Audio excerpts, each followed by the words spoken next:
Geocachomaniacs.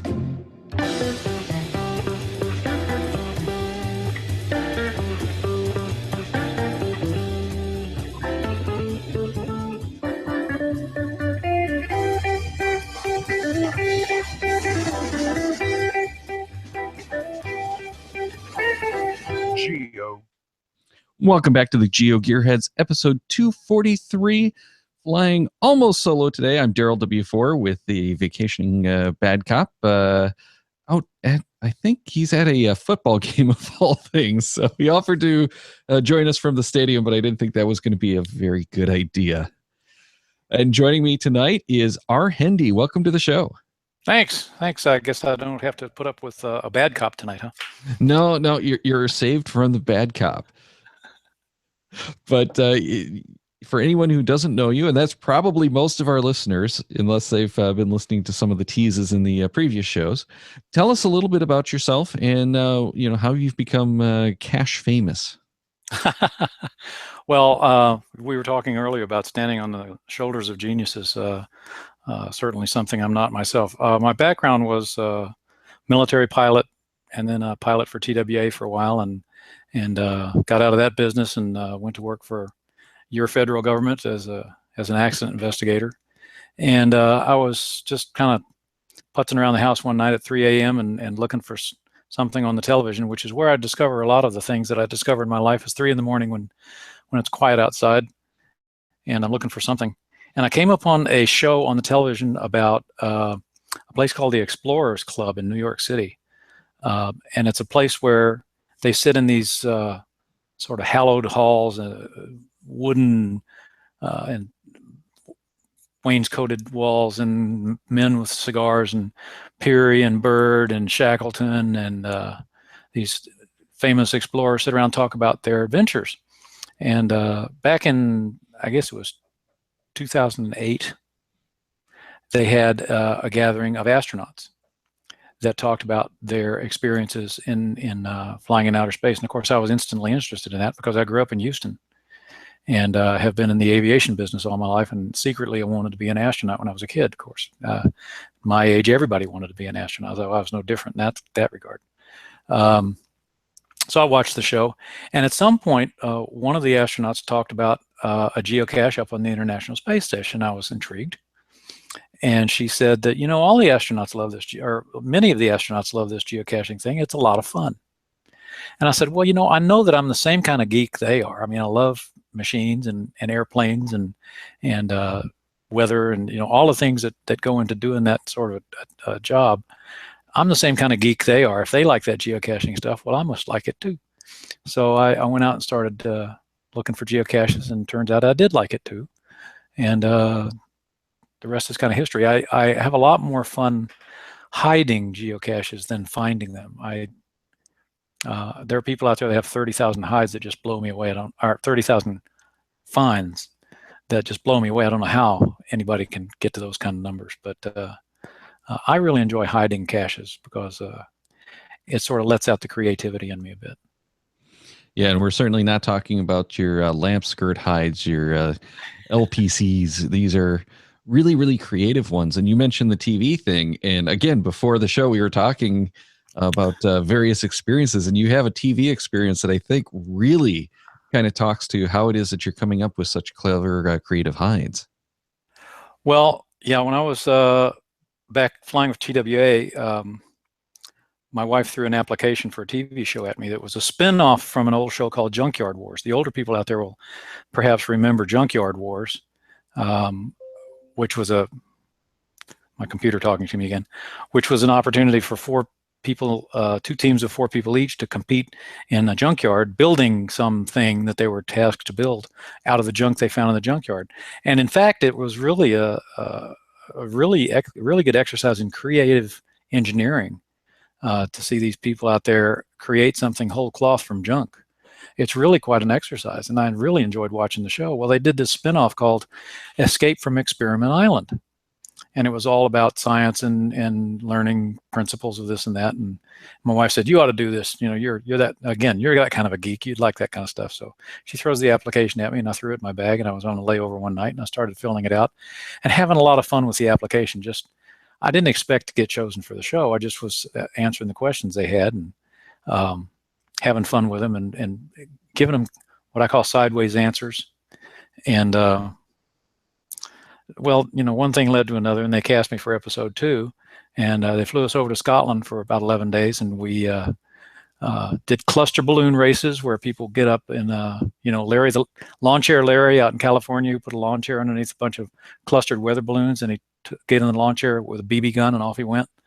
We did something like that, except we had a rope tied to the ground. We were a little smarter than Larry. But we had cluster balloon races. We had that navigation exercises cross country. And eventually the object in this whole exercise was to build a hovercraft and escape from Experiment Island. And it was fascinating. The people I got to meet were engineers. And, they cast the episode around different college campuses. The place where I went was on the campus of MIT.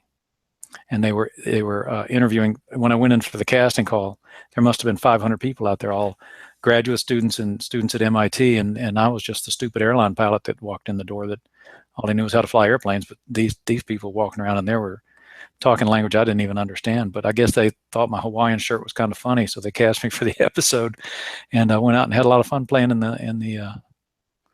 the Scottish Highlands with cluster balloons and hovercraft with these folks. Yeah, that's a fun show. I hadn't heard about the Escape from Experiment Island, but the original Junkyard Wars or Scrap Heap Challenge, as it was called over in Europe, was just a lot of fun. And that they went and they stocked the junkyards with stuff that actually works. But it was just such a fun show to watch. And I now looking back on it, you think, wow, what awesome cashers these guys would be. Well, how many times have I gone to my garage and I have something broken and I need to fix it, and I go casting around in my jars of extra parts that I've saved from other projects, and I come up with some crazy idea about how I can put something together. I've got latches for releases on geocaches that are the most complex things you've ever seen.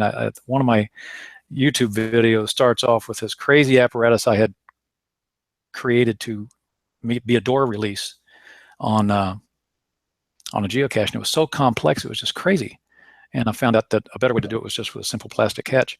But I mean, every time I go out in my garage to do any kind of a project, I go through my tool drawer and my jars of extra parts, and it's amazing some of the stuff I come up with. It's kind of funny. It's kind of fun. It's an outlet for the creativity, which is something that really I find very satisfying, is just to create something out of nothing. It's kind of fun. So you have to go through that whole Rube Goldberg engineering to fall back on the 80-cent plastic latch from the aisle at the big box store. Exactly. Simple is good, but the complex Rube Goldberg stuff is more fun. Yeah, it's worth going down that path just for the entertainment value. Well, gosh, you remember the name? Remember the game Mousetrap? Oh yeah, that's my favorite game. Until geocaching came along, and then I built all these puzzle caches. It's one thing I don't do is throw a nano in the woods and say, "There it is, go fight your way through the thorns and find this little thimble." That doesn't show me. And with all apologies to people out there, this game is for everybody, and there are a lot of people that like that sort of thing. For me, it doesn't show me anything. It doesn't show any creativity on the part of the hider.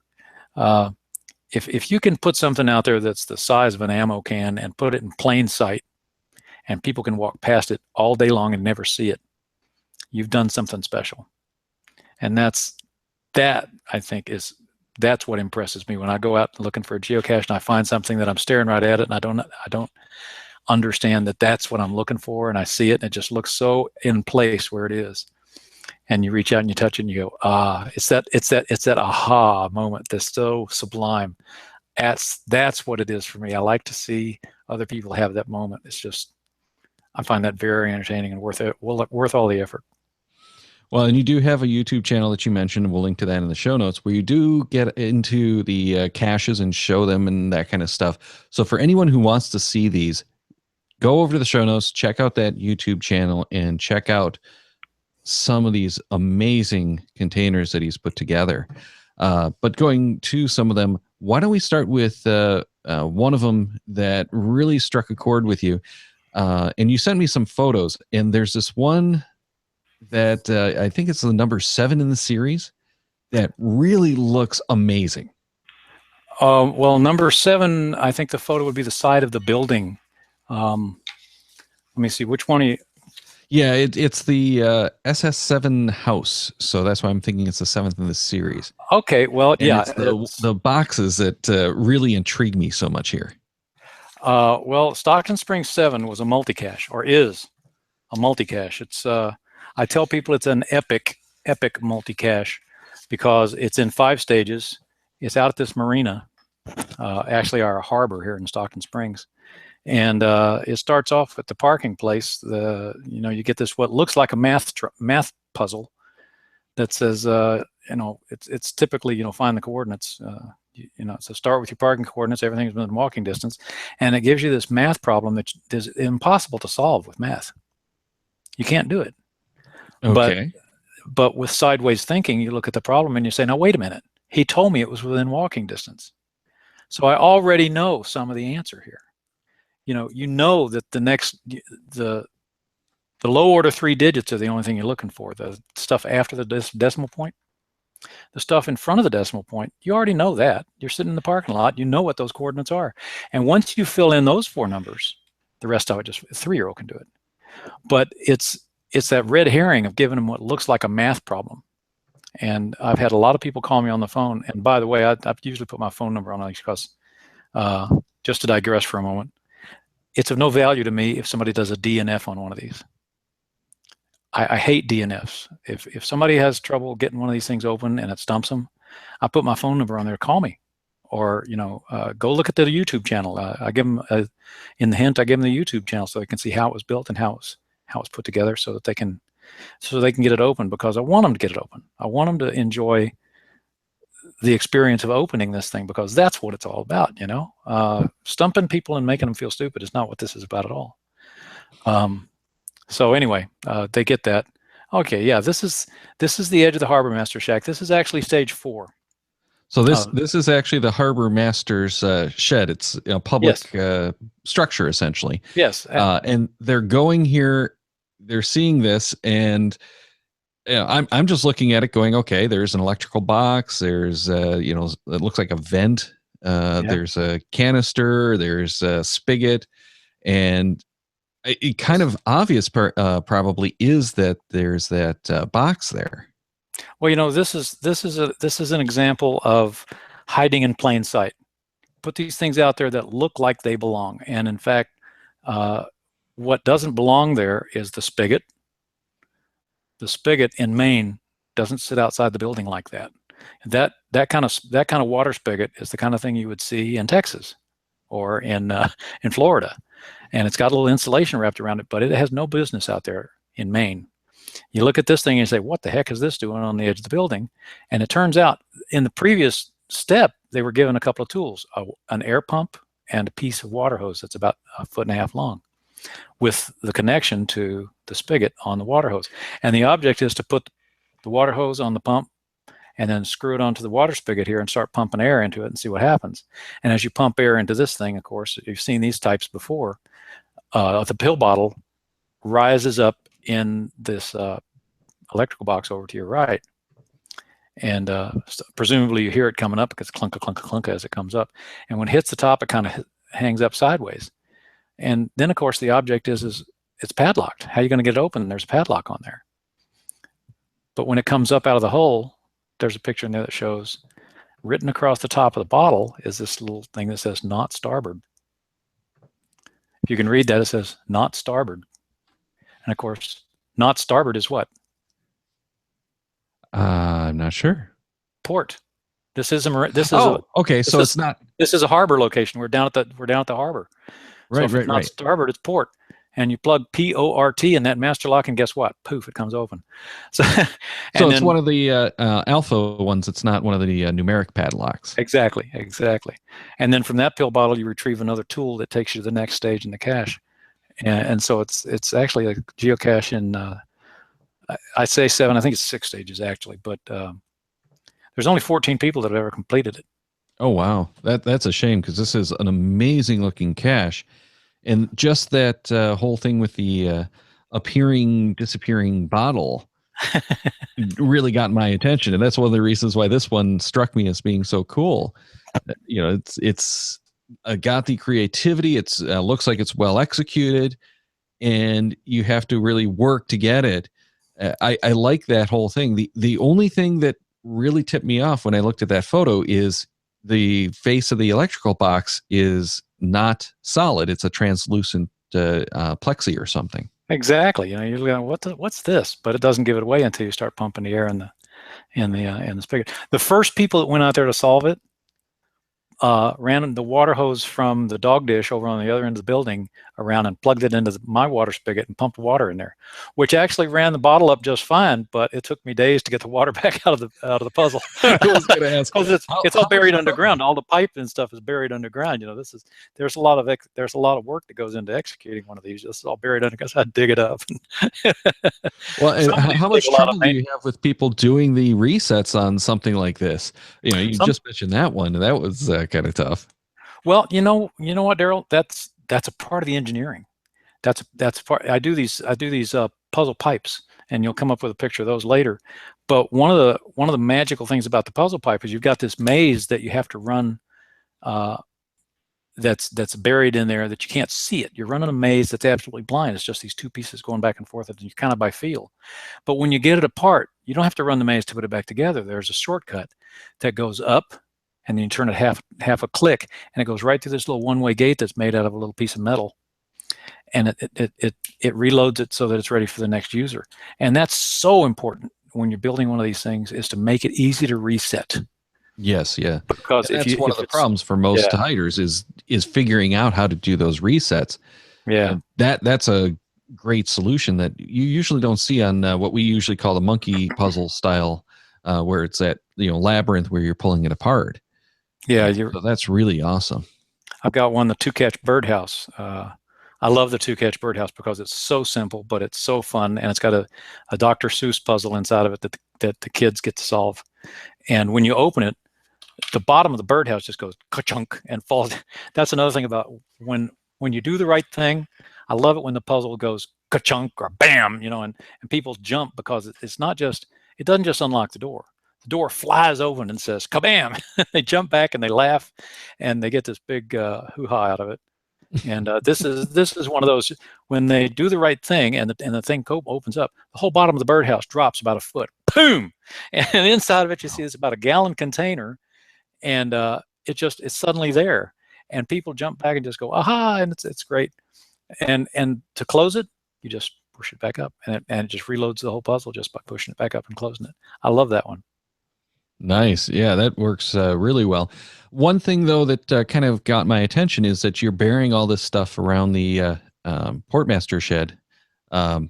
So I'm assuming that you've been working with them, with the property management or owner or whatever, to place that cache. Absolutely critical. You've got to have the property owners buy in on all of this stuff. I was lucky in that the town of Stockton Springs, I went to the town for one of the first geocaches. Actually, the very first geocache I ever did, Stockton Springs 1, is right downtown, right in the middle of town. I say downtown. It's a town of like 1,400 people. And spread out over miles. So it's a small little village, and I live right on Main Street. And I'm not hard to find.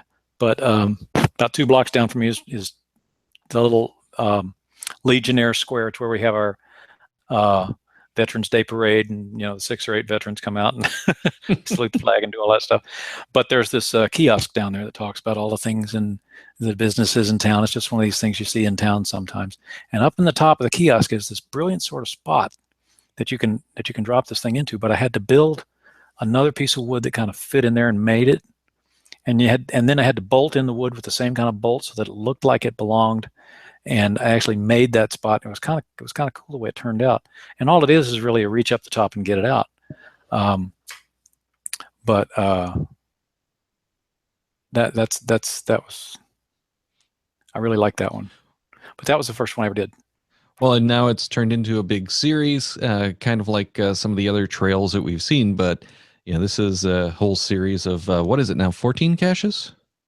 Well, the Stockton Springs series is 10. 10 caches. And when the lobster pot, if you got the picture of that lobster pot up there, the Yeah, lobster which is pot is actually the one that Eric was just saying in the Q&A was his favorite. So maybe we should talk about that one next in. Well, one of the things that's neat about the geocaching game is that they have these get-togethers, little coffees, breakfasts, whatever, and they have one over in Orono that's hosted by Maniac 1957, a guy named Brad. And I was at one of those, and I had put out 9. Number 9 was this complex birdhouse that took about 17 million steps to get it open, and it was had electricity, had batteries that you had to bring and put on posts and motors opening doors, and it was just amazingly complex thing.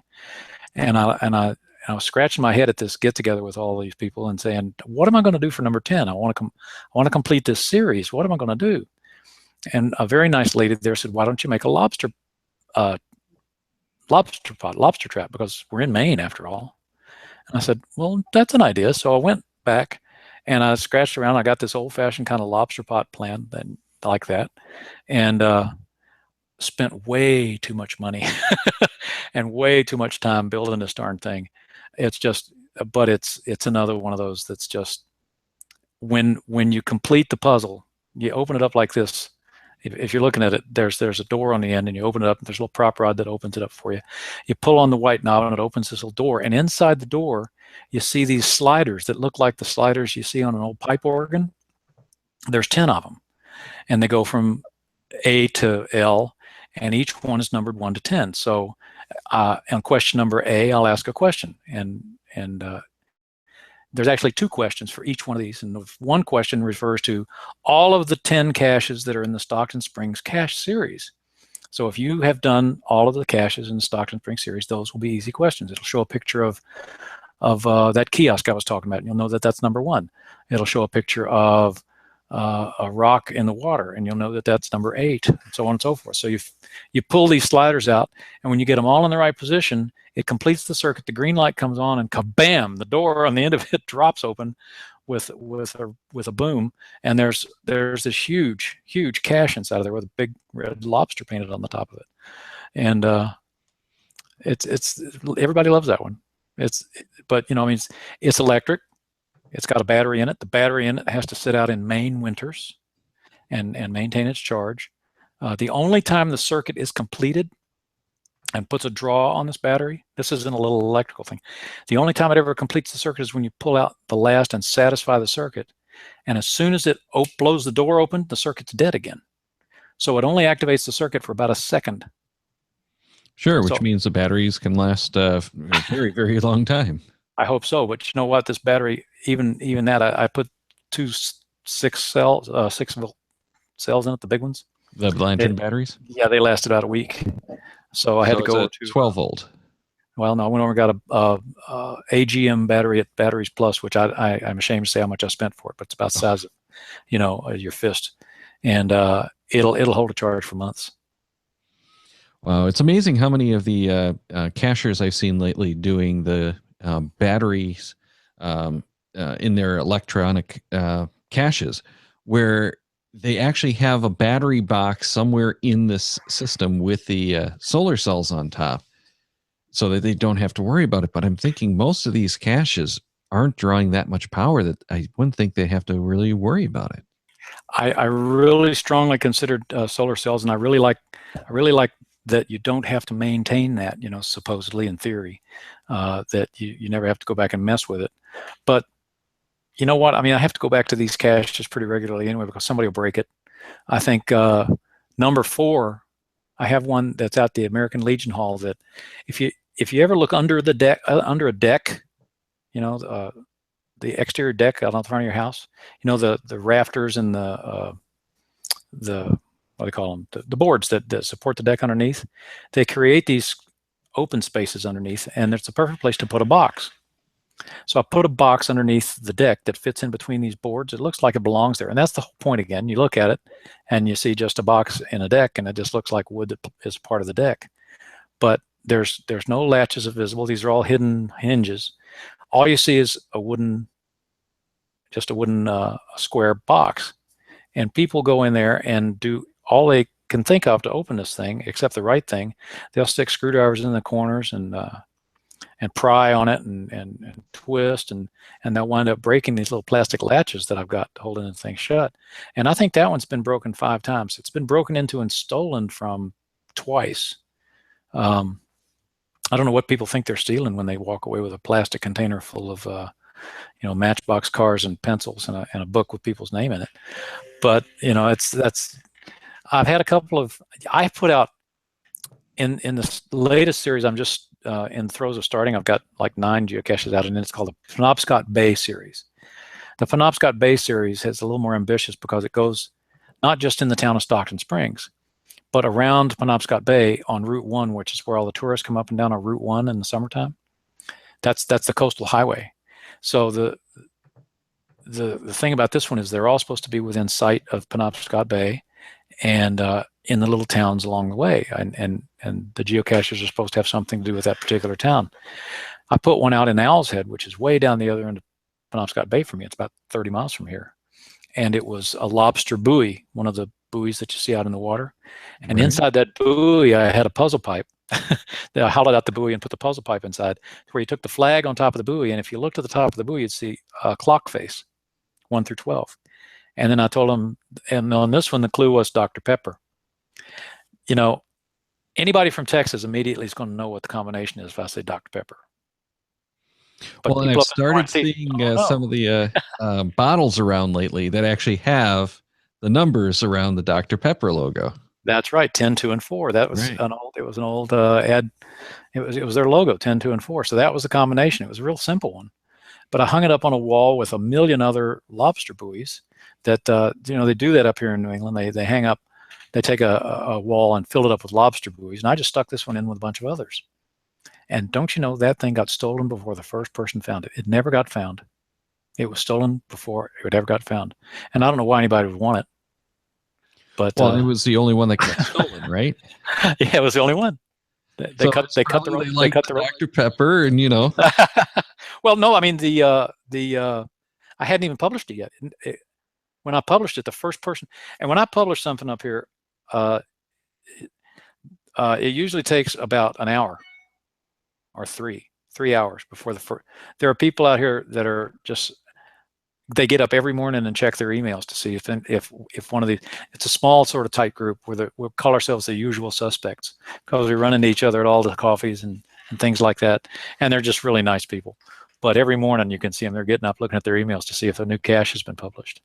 And then the race is on. When I've published number 1, my very first cache ever, I didn't know that I wanted to publish it and then go put the cache out because I wanted to know what it looked like when I published it. I didn't realize when I published it, and this was in the middle of February in Maine, before 9 o'clock that morning, there were 10 people out there looking for this geocache, and it wasn't there yet. I was so embarrassed and upset. Oh my God, I feel so bad. Because they were out there freezing their nubbies off out there looking for this darn thing that I hadn't even put out yet. So I learned from that, and matter of fact, I just put out a geocache this evening. That's going to be the next one in the Penobscot Bay series, and that's the box with the 4 padlocks.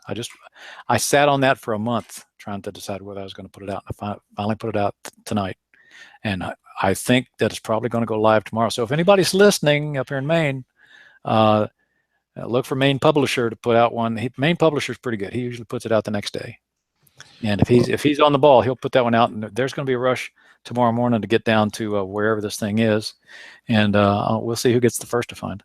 Well, and Geocache Her says I think she needs to make a trip to Maine to find these caches now. So tomorrow sounds like a good day to do that. It's going to be a beautiful day, they say. Well, it's definitely a better day to do that now than it would be to do it in February. Boy, winter friendly takes on a whole new meaning up here, man. And where you are. Yeah, it's not anywhere near as bad.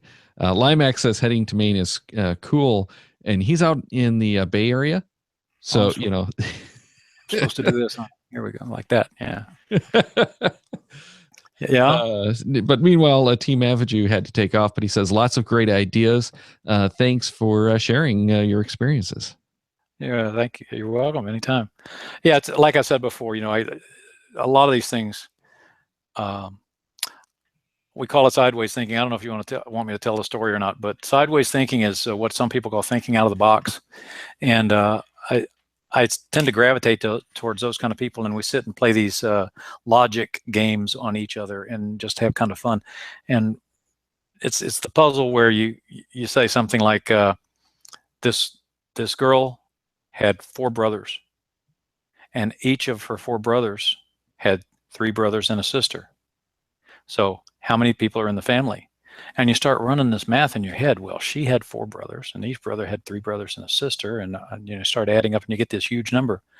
Well, it's just her and the 4 brothers, because each brother counts the same ones from a different perspective, and it's only the 4. But it's that leap of logic. It's the sideways thinking of getting at a problem in a different way. It's so much fun. I love hanging out and doing that kind of stuff. And that's the way my puzzle caches are there. This box that has the 4 padlocks on the outside, it's incredibly simple when you know how to do it. It's so easy. Frankly, Daryl, I don't know. I sat on it for a month because I don't think anybody's going to get it. And I hate DNFs, and I didn't know how to really give clues that would make it fun but not give it away. Yeah, that's it. It's Eric in the live Q&A says that he's going to head off right now to look for it. Well, good luck. So he's got a little bit of a spoiler, I think, because now he knows what he's looking for. Yeah, there's 4 clues I gave with it. Just to give you an idea, let me see if I can find my listing. Here it is. No, that's not it. Oh, here it is. I gave 4 clues to this guy. So if anybody's listening, here's the 4 clues. You still have to find it, but there's a whole story in here about the sailor who got this from the mermaid. Who he was called into the ocean by this mermaid, and he went to live with her, which is what happens to sailors, mermaids. But he managed to get away, and he got away with her jewelry box. And this was after he rode back out to sea and was never heard from again. This was the only thing he left, was this jewelry box and a piece of paper with 4 clues. And the 4 clues go: the port hole's safe harbor, Mr. Whipple's way, it opened in Australia but closed in New England, and beware black smoked kippers. So if you can make heads or tails of those clues, good luck. They're real. They're real. They mean something. Everything is there for a reason, but I want to see if anybody can open it without a clue. So I've told some people how it opens. I've shown it to some people, and they're sworn to secrecy, and I'm not giving any hints for probably a week or so. I want to see if anybody can open this, because if they can, great. I'll leave it just the way it is, and enjoy watching people struggle with it, because I gave it a difficulty level of 5. I'm going to be right up front. I think it's going to be hard, even though it's real simple. But call me back. Look me up in a couple of weeks. I'll tell you how it's going, and maybe in about a year, I'll tell you what the secret was, and you can decide whether it was too hard or too easy. Well, it's one of those things. It's all relative, right? Yeah. Before we wrap this up, because we are going over half an hour already, and I'm sure we can talk forever. You mentioned the pipe puzzles that you've been doing, so let's talk about that. Well, the puzzle pipes are made out of these expansion joints. It's a PVC expansion joint you get at Home Depot or Lowe's or someplace like that, and you take out the little rubber gasket inside, and then now you have a pipe that slides inside the other pipe with a tight fit. You cap each end, and now you have a closed container. And then rather than have them slide back and forth, you put a pin in the outside one, which is just a carriage bolt that's sawed off to length. And then in the inner one, you have a maze that's cut with a router. And these routers take off in this PVC. You've got to put it in a jig and hold it pretty solid to get these things to cut right. But if you can get them to cut straight, then you cut this maze. You see I've drawn a grid on here with a magic marker, and then converted a maze to the track that you can follow with this thing. And the pin follows through this track completely blind to the person that's operating the puzzle. So you have to do it by feel. And the big hint is where you can go on YouTube to find a picture of the maze. And once you know what the maze is, of course, then they're not that hard when you can see them, because they're only like 10 by 10. Which, doesn't sound like much when you're looking at it. When you're doing it by feeling, you can't see it. That's plenty hard. And I've had people struggle with these things for a long time. I just had someone here a day or two ago tell me that she never looks at the visual depiction because she does so much better by doing it by hand. So you learn something. Okay, good. So learn something from that. Maybe I should just shut my eyes. Yeah, it does take some practice to get the monkey puzzles, but I enjoy just trying to figure out the monkey puzzles by the feel. And I've actually had a couple of them where I look at the maze and then I get even more confused trying to figure out how to put it back together. Because most of the monkey puzzles I've done don't have an easy reset. Like you mentioned, you had that spring pin in there. Yeah, yeah. It's I call it the yellow brick road. If you go to the website, if you go to the YouTube, you'll see what I'm talking about. You line the little arrow on the outside, which of course lines up with the pin itself inside that you don't see. But you line this little black arrow up with what I call the yellow brick road, because I always paint it yellow, and you just shove that arrow all the way up the yellow line and turn it half a turn to the right or left, and it goes click, and you're reset, man. It's now you got to get through the maze to get out again. And some people have put it back together and said, oh darn, because they forgot to put something back in it, and they've had to run the maze again to get it apart. I've had stories like that. Oh, we got it apart easy the first time, and it took us 20 minutes to get it the second time. I was just going to say, it's not always as easy the second time as it was the first. Yeah, that's happened. That's happened. Going back to the electronic puzzles, Geocache Her wanted to know, when you started doing caches that have the electronic components, did you have any experience with electronics beforehand, or did you just learn how to do it for caching? And she wants to start using them, but she's not sure where to start. Well, my background in electronics was that I was enlisted in the Air Force back in 1974, and they made me a radar maintenance technician. So I was working with early tube type manual potentiometer type computers of, with dials that turned and actual physically repositioned arms to make the calculations that they needed to do. This was pre-digital computers, lots of wiring, so I know the fundamentals of electronics, but I find that putting that kind of stuff out in the field is problematical because of power problems, and with the kinds of things that we do with geocaching, it has to be sort of robust and sort of heavy duty, or people break it. If you're solving a numerical puzzle or something, I guess I've seen some that I like. The one where you hold your hand over the probe and you try to make the 40-degree temperature difference between the probe and the inside. I thought that was pretty cute. Those kinds of things, the electronics are really good for, but you find yourself getting into a situation where the electronics at that point becomes so commercial and really difficult. The little sliders that I made for Stockton Springs 10 that I showed you that looked like the pipe organ sliders, those things, right? Completely made out of wood and little pieces of metal that I glued on, and I put dielectric grease inside, and God, it looks like something that could have come out of Calliope in the mid 18th century. But the thing is, you put that out in the Maine woods in the wintertime, and it'll work. Sure. Well, it's simple electric circuits. It's not really getting into electronics so much. Exactly. So it's really forgiving and durable, and you can get it dirty. You can get it wet. Right. And the most complicated part is going to be that clip or that release to open the door. Yeah, that's the thing that took all the energy, because like I said before, I want it to be spring loaded, and when you release the door, I want it to open with a bang, because I really like that. The geocachers really like that when it opens and it startles them. They go, "Oh my God!" and the light comes on, and they're just that's the kind of excitement factor that I like when they open. Well, to do that, you got to spring load the door. And when you spring load the door, the latch it takes a whole lot more power to pull the latch. So I know there's a way to do this, because I've got a gun cabinet in the house here that I can do with, and it does it with a 9-volt battery, and it slams the door open pretty quick. But I don't know how they do that latch. I'd like to buy one and use it for my geocaches. But this thing take a lot.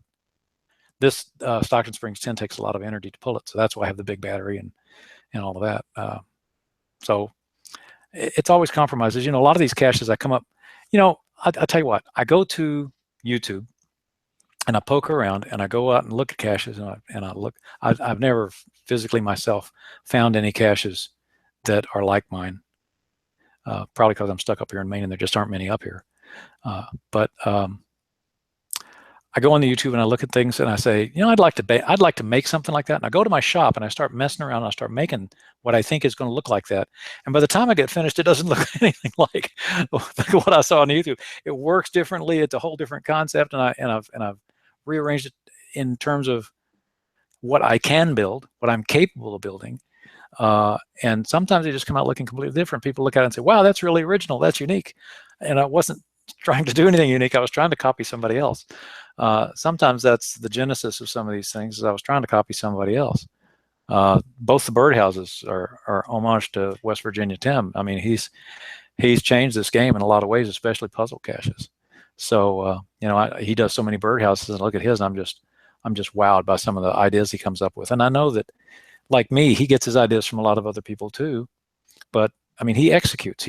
He builds these things, and God bless him, he's retired. I have a full-time job, and I don't have the time to put into it that he does. But he's kind of, I watch what he's doing, and it just looks like a lot of fun, and people really seem to enjoy what he's doing, and it's so rewarding for me when I get a log back that says, I got one the other day. I've done 30,000 finds, and this is the best one I've ever done. And I look at that and I go, I mean, how do you top that? I really am just so jazzed that people are enjoying these things so much that that's what makes me want to do more of them, is to see if I can come up with something that's not hard, just you have to work at it, but you get it, so in the end you get that aha, that joy at the end of solving a puzzle.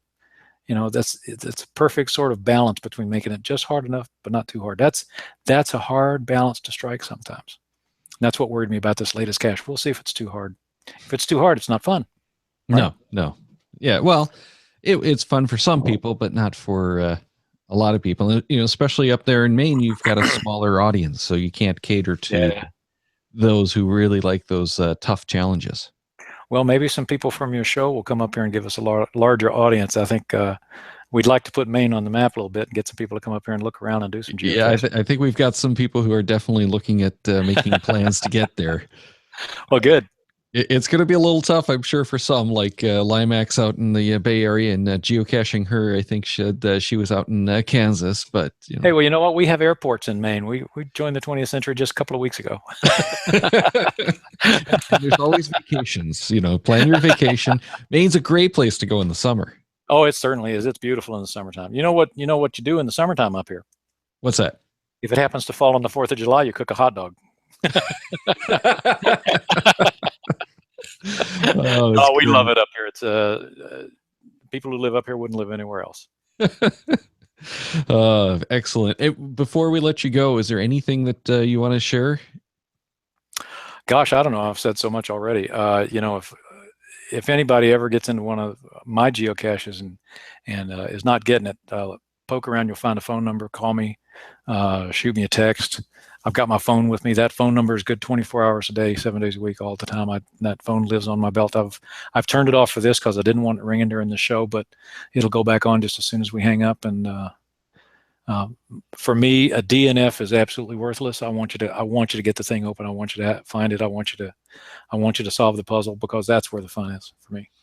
And when you turn it on, you're going to have 15 text messages wondering how to get into that new puzzle cache I published while we were talking. Yeah, well, you know what? No hints for the first couple of weeks. We're going to see. We're going to see if people can do it without hints. The 4.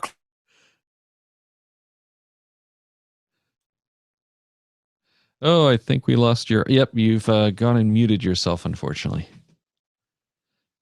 Top center of the screen, you should be able to get that back. Oh, still not working.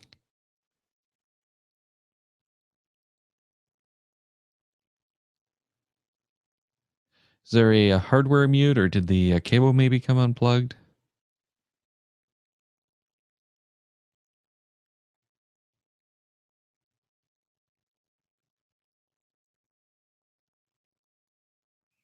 No, nothing. Shoot.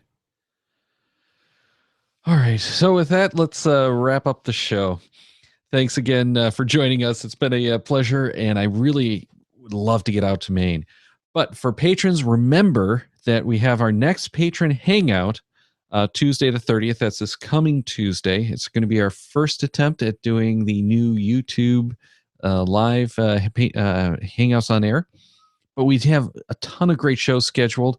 And September 1st, which is just next week, which is going to be our first full show on the new platform, we're going to be doing our randomized XLIX, so XLIX. And we've got Scott Burks and Mark from OBEEP joining us for that one. The following week, we're going to be talking about the maps for your GPSR with the Bear. Then on the 15th, I know everyone's been anxious to see this one again. GPSR versus Smartphone 1, Take 2. So we're going to give it another shot, and hopefully Google will cooperate this time. Then on the 22nd, we're going to be talking about 3D printed caches again. So another great show that I'm sure everyone's going to want to check out. Check the Cachemaniacs website at cachemaniacs.com for more on the GeoGearHeads, including show notes for this and all of our episodes. We love hearing from our listeners, so leave us feedback by emailing geogearheads@cachemaniacs.com or through social media. Your support helps keep the Cachemaniacs shows coming. Please consider becoming a patron through the link on our website to support the Cachemaniacs shows. GeoGearHeads is produced by Corinne Steffenauer and Daryl Wattenberg. This show is copyright 2016 by Daryl Wattenberg. All rights reserved.